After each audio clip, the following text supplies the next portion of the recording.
Most siding problems don't start when the siding gets old. A lot of them start on install day. And the frustrating part is some of the biggest siding problems are things homeowners would probably never even think to look for. So before you replace your siding, here are 5 critical issues you want to avoid. The first issue is choosing a siding color without looking at the whole house. A color can look great on a small sample and still look completely wrong once it's on the entire home. Your siding has to work with your roof, your brick, your stone, your windows, trim, gutters, garage doors, shutters, and even the landscaping. So instead of starting with what color do I like, start with what colors are already on my home. If your roof has warm tones, maybe warmer siding colors would feel more natural. If your roof has a cooler tone, cooler siding colors usually tend to fit better. The goal is not to pick the trendiest color. The goal is to pick a color that still looks right 5, 10, or even 15 years from now on your home. The second issue is covering up problems behind the old siding. Siding is not just there to make the house look nice, although that's a part of the job. It's a part of the wall system that helps protect your home. When your old siding comes off, that is the time to check for soft sheeting, rot, missing house wrap, old water damage, bad flashing. Because if those problems get ignored, the new siding may look great from the street, but the wall underneath still has a problem. So here we can see an example of wood rot behind the siding. So what happened here is the windows were not properly flashed and sealed, and over time water is getting behind the window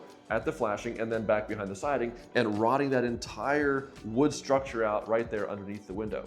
The third issue is bad water management around the windows, the doors, and the roof line. Siding sheds water, but it's not magic. Water still needs a path out and away from the wall. I need to get away from this wall!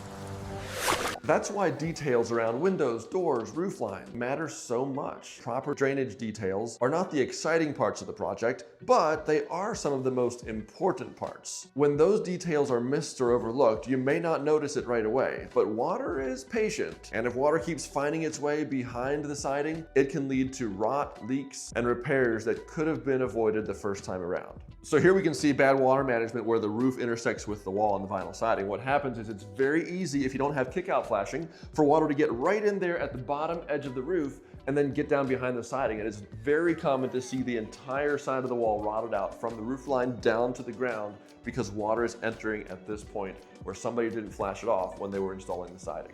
Now the fourth issue is installing vinyl siding too tight. This one is easy to miss because it can look fine right after installation. But vinyl siding moves as temperatures change. It expands and contracts. If it's nailed too tightly, locked in place, or not given enough room to move back and forth, it'll buckle. They need to be installed so they can move the way the product is designed to move. So an example of siding too tight is something like this, where you can see kind of those bubbles. That's warpage on the vinyl siding because it's heated up, and as it heats, it expands, and it's been fastened too tightly to the wall, which means that it's not allowed to expand. And so the nails are holding the top part tight while the bottom of the panel is moving and expanding, causing it to warp. The fifth issue is overlooking the finished details. This is where a siding job can go from, that looks great, to something feels off. Corners, trim, mounting blocks, light fixtures, vents, all matter. You do not want a beautiful new wall of siding with crooked fixture blocks, sloppy trim cuts. The small details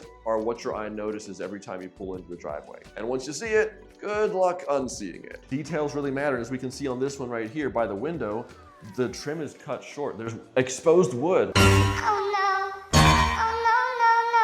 You should never see exposed wood on trim like this because water's gonna get right in there behind the flashing and start rotting out the windowsill. Or you see joints that are caulked together. Joints shouldn't be caulked together. They should be properly overlapped with vinyl, or in the case of hardy board, you need a metal flashing behind the joint so that it keeps its seal. So if you're planning a siding replacement, don't only compare price and color. Ask how the contractor handles preparation, flashing, water management, movement, trim details, because good siding is not just about making the house look new, it's about protecting the home, making the details look clean, and giving you confidence that the job was done right.